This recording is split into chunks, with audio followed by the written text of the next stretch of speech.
कांगड़ा शैली। कांगड़ा घाटी की शांत एकांत प्रकृति से प्रेरणा प्राप्त कर वहाँ के कलाकारों ने जिन कृतियों का निर्माण किया वे कला के इतिहास में अमर हो गई। कांगड़ा में ठाकुरों और सामंतों के अलावा जो प्राचीन जातियाँ पाई गई थी उनमें बेहती, चंग, गद्दी, गिरथ, कनेत के नाम प्रमुख हैं। पश्चिम हिमालय में 20-22 राज्यों में कांगड़ा का प्रमुख स्थान रहा। कांगड़ा के प्राचीनतम राजवंश में कटोच राजवंश का नाम मिलता है, जिसका मूल स्थान कांगड़ा ही था। कटोच वंश की उत्पत्ति के विषय में ब्रह्मांड पुराण में कहा गया है कि देवताओं द्वारा दैत्यों का नाश न होने पर देवताओं ने एक शक्तिशाली मानव की रचना की।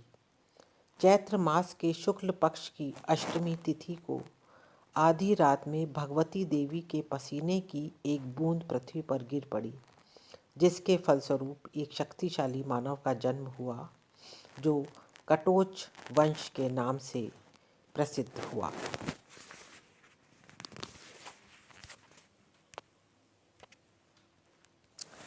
महाराजा संसार चंद कटोच वंश के प्रमुख वंशज रहे हैं, जिन्होंने कांगड़ा कलम को आगे बढ़ाने में, उसे पोषित करने में अपनी महत्वपूर्ण भूमिका निभाई। इनका जन्म कांगड़ा जिले की पालमपुर तहसील के लंबा ग्राम के समीप एक गांव में 1765 ईस्वी में हुआ। कटोच वंश की कीर्ति को उच्च शिखर पर पहुंचाने वाले संसार चंद का नाम इतिहास में अमर है। संसार चंद एक कुशल राजनीतिज्ञ, साहित्य प्रेमी, संगीत मर्मज्ञ, महान योद्धा एवं कला के प्रणेता थे। संसार चंद को बाल्यकाल से ही चित्रों को संग्रहित करने का शौक था। उस समय पड़ोसी गुलेर राज्य में उच्च श्रेणी के कलाकार काम कर रहे थे। राजा संसार चंद जैसे कला संरक्षण के कला प्रेम के कारण कांगड़ा में भी चित्रकला का उदय आरंभ हुआ। उनके दरबार में चित्रकारों का जमघट लगा रहता था। चित्रकार प्रतिदिन संसार चंद को चित्र बनाकर दिखाते और वह उनका निरीक्षण कर उन्हें परामर्श देता था। कांगड़ा के इतिहास में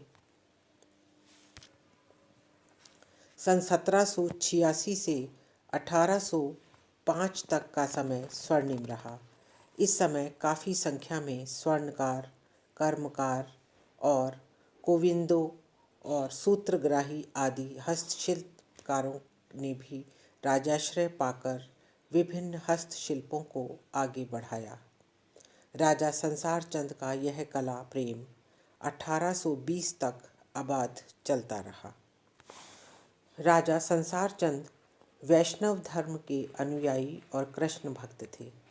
चित्रकारों ने महाराजा संसार चंद में अपनी कला के अनुकूल आश्रय पाकर अपनी ईमानदारी, प्रबुद्धता और स्वच्छंदता को सजग रख कृष्ण लीला जैसे विषयों को अपनी भरपूर रुचि शुचि के अनुकूल चित्रित किया। कृष्ण से बढ़कर नायक उनकी दृष्टि में और कोई नहीं था। यही कारण है कि समस्त पहाड़ी कलाकृतियों में कृष्ण ही छाए रहे। कृष्ण संबंधी अनेक कांगड़ा चित्र संसार भर के संग्रहालयों में देखने जा सकते हैं। इस समय केशवदास लिखित कवि प्रिया, रसिक प्रिया एवं नल दमयंती की प्रणय कथा चित्रित हुई। जयदेव लिखित गीत गोविंद, बिहारी सतसई, भागवत पुराण में भी कृष्ण जीवन की बहुरंगी लीला अत्यंत नयनाभिराम ढंग से प्रस्तुत की गई है। प्रेम का ऐसा भावमय, लयात्मक और कलात्मक चित्रण अन्यत्र देखने को नहीं आता।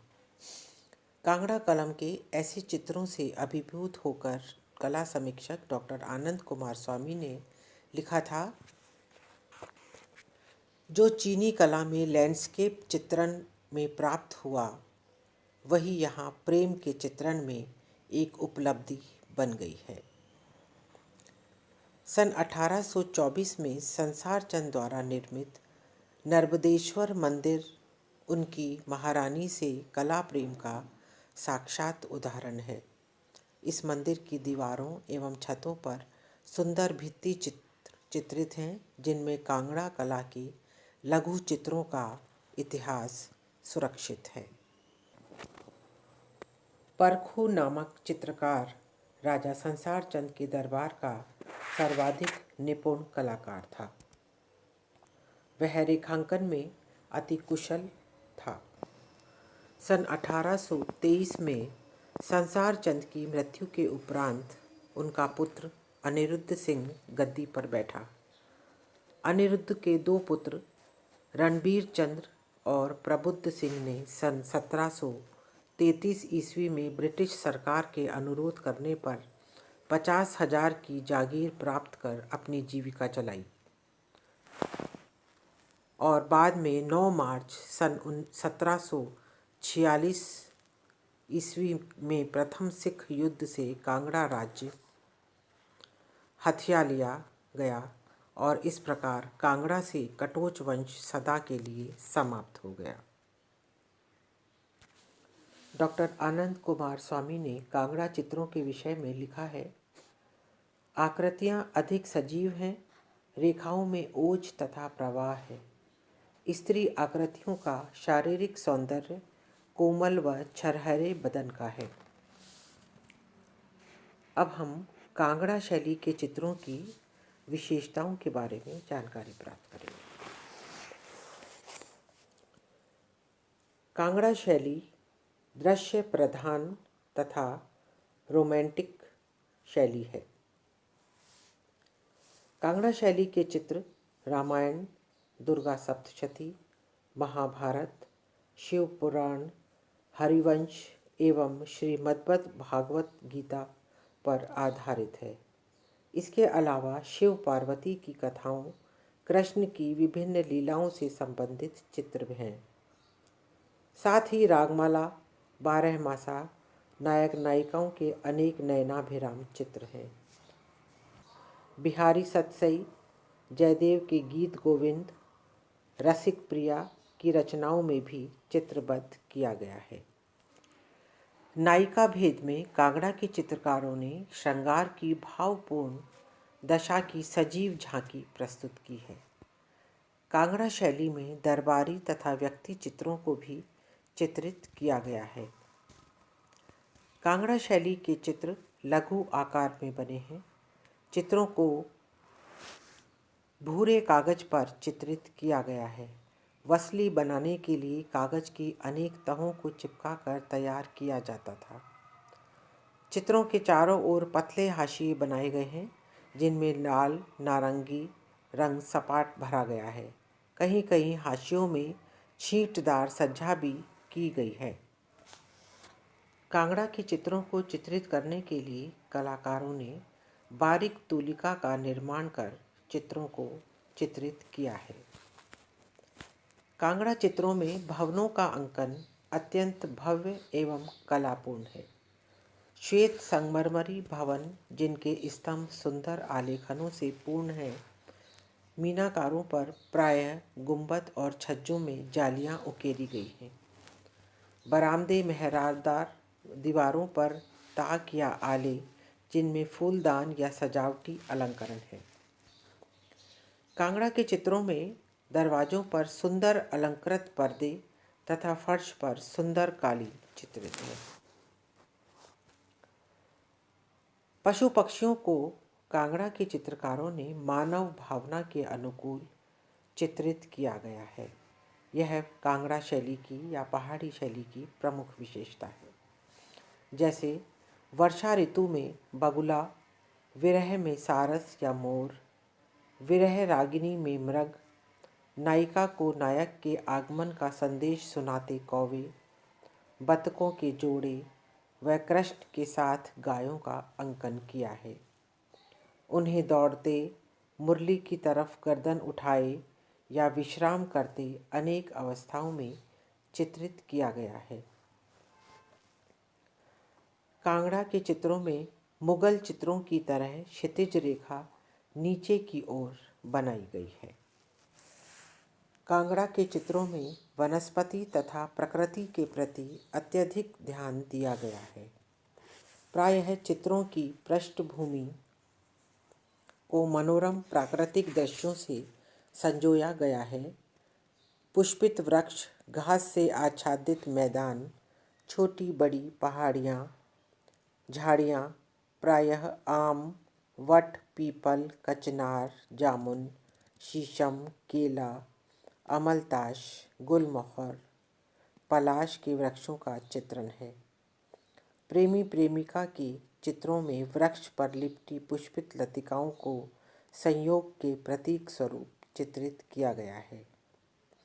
तालाबों को कमल पुष्प, बतख या मछली से युक्त बनाया गया है। तालाब या नदी में जल का प्रभाव दिखाने के लिए लहरदार रेखाओं का प्रयोग किया गया है। कांगड़ा के चित्रों में मृदंग, वीणा, सितार, मंजीरे, तंबूरे, ढोलक, बांसुरी आदि अनेक वाद्य यंत्र बनाए गए हैं।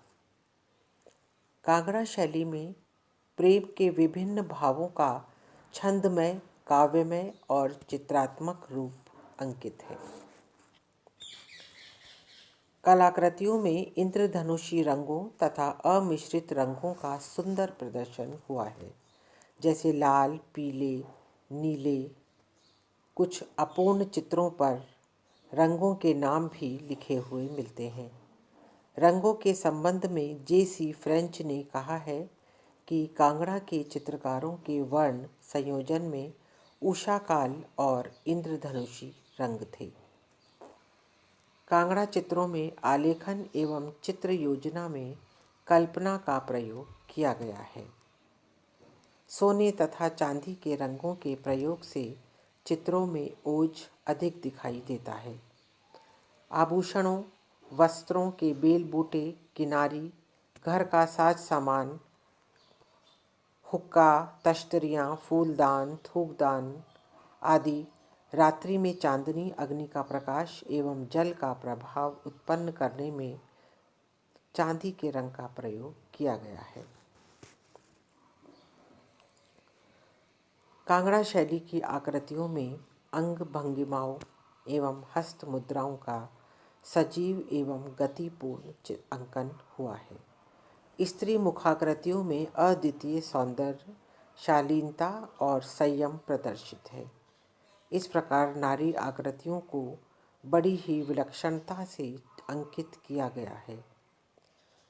लंबी पतली भवें, चमकीली आँखें, अंडाकार भरे हुए चेहरे, पतली कमर, लंबी पतली अंगुलियां, लहराते केश, पुरुषाकृतियाँ, उठी हुई पगड़ी व जामा पहने हुए वीर योद्धा के रूप में भारी बदन में चित्रित हुए हैं। इस प्रकार कांगड़ा कलम में लयात्मक रेखाएं तथा रमणीय अंगों के कोमल संयोजन से उनके लघु चित्रों को नयनाभिरम्यता का गुण मिला है। आकृतियों के आलेखन तथा प्रकृति के रूपायन में रंगों की महारत और कोमल वर्णकारिता विशेष रूप से आकृष्टित